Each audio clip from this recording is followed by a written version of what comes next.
ગુજરાતમાં દારૂ વેચવા કરતાં દારૂ પકડવો ખૂબ ગંભીર બાબત હોય તેમ વારંવાર એક બાદ એક ઘટનાઓ સામે આવતી રહે છે, જેને જોતા લાગે કે સાલું પોલીસને કામ કરવાનું કામ એક તો નાગરિકો કરે છે અને છતાં પણ જેલની હવા બુટલેગરના બદલે દારૂ પકડાવતો નાગરિક ભોગવે એ કેટલું યોગ્ય?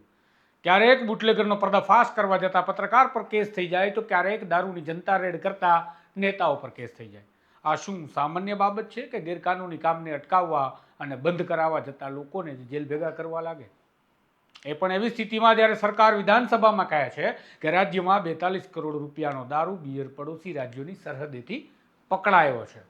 વિચારો, આ તો પકડાયાનો આંકડો થયો, તો ઘૂસી કેટલો ગયો છે અને તેના લીધે ભ્રષ્ટાચાર કેટલો થયો છે. છતાં પણ ઉલટા ચોર કોટવાલ કો દંડેની સ્થિતિ કેમ? આવો વિગતે વાત કરીએ. હવે તમારે દારૂની કે જુગારની કે બીજી કોઈ ગેરકાનૂની પ્રવૃત્તિ પર જનતા રેડ કરવી છે અને જેલમાં નથી જવું તો શું કરી શકાય તેના વિશે પણ વાત કરીએ. નમસ્કાર, હું છું આપની સાથે તુષાર બસિયા. આપ જોઈ રહ્યા છો સ્મવાન. તમે સાંભળ્યું છે અમદાવાદના ઘાટલોડિયા વિસ્તારમાં એક પત્રકારે દારૂનો અડ્ડો શોધી કાઢ્યો અને તેને ઉજાગર કરવાનો પ્રયાસ કર્યો. પત્રકારે જે દારૂનો અડ્ડો પકડ્યો એ એટલો મોટો અને વ્યવસ્થિત ચાલી રહ્યો હતો કે પત્રકાર સામાન્ય કેમેરાથી તેને કેદ કરી દર્શકો સમક્ષ મૂકે તો તેનો વ્યાપ પણ સમજી ન શકાય. આ પત્રકારે દારૂનો આખો અડ્ડો બતાવવા માટે ડ્રોનની મદદ લીધી અને પછી સત્તાવાર સમાચાર પ્રસિદ્ધ કર્યા અને ગુજરાતભરમાં તેનાથી ખળભળાટ મચી ગયો હતો. પરંતુ થયું શું? થયું એ કે પત્રકારને ડ્રોન ઉડાવવા બદલ આરોપી બનાવી દેવામાં આવ્યા. કેમ? તો એ એટલે કે ડ્રોન ઉડાવવા માટે તેને મંજૂરી નહોતી લીધી. પછી બીજી ફરિયાદ બુટલેગરે કરી, જેમાં પેશકદમી જેવી કલમોનો ઉપયોગ થયો. તો સવાલ એ થયા કે પત્રકાર શું પોલીસને અને બુટલેગરને પૂછવા જાય કે હે મહાન બુટલેગર અને પીઆઈ સાહેબ, મને મંજૂરી આપો, મારે તમારા દારૂના અડ્ડા અને તમારા પવિત્ર વ્યવસાયને ઉજાગર કરવો છે. આ કિસ્સો ગુજરાતમાં એક નથી કે જેમાં પોલીસ કાર્યવાહીનો ભોગ અડ્ડા ઉજાગર કરનારો નાગરિક બની ગયો હોય. તાજેતરમાં જ કચ્છમાં મહિલા ડોક્ટર અને તેના પર પણ પોલીસે આવી જ કંઈક કાર્યવાહી કરી છે. આ મહિલા ડોક્ટર કહેવાય છે કે વારંવાર દારૂના અડ્ડા પર જઈ દારૂ પકડી પાડતા હતા અને પછી તે પકડેલો માલ પોલીસ સ્ટેશને આપવા જતા હતા. હાલ તેઓ જેલની હવા ખાઈ રહ્યા છે. અને કેમ? તેમને જેલમાં ન મોકલવા જોઈએ? આવો જો તમને સવાલ થતો હોય તો મોકલવા જ જોઈએ ને. આવી રીતે નાગરિકોએ પોલીસનું કામ કરવા લાગશે તો કેમ ચાલશે? તમે દારૂ પકડીને પોલીસ સ્ટેશન સુધી મૂકી આવશો તો પોલીસને બિચારીને શું કામ કરવાનું? હવા ખાવાની? ટૂંકમાં ગુજરાતમાં જે ચાલી રહ્યું છે તે શું ચાલી રહ્યું છે તેની કોઈને સમજ પડતી નથી.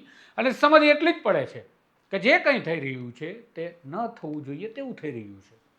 આ ચર્ચા જરૂરી ત્યારે બને છે જ્યારે ગુજરાત વિધાનસભામાં ઇમરાન ખેડાવાલાના સવાલનો જવાબ આપતા સરકારે કહ્યું કે છેલ્લા 2 વર્ષમાં રાજસ્થાન અને મધ્યપ્રદેશની સરહદોથી ચેકપોસ્ટ પરથી 38 કરોડ કરતાં વધારેનો દારૂ અને 3 કરોડથી વધારેની રકમનો બિયર પકડ્યો છે.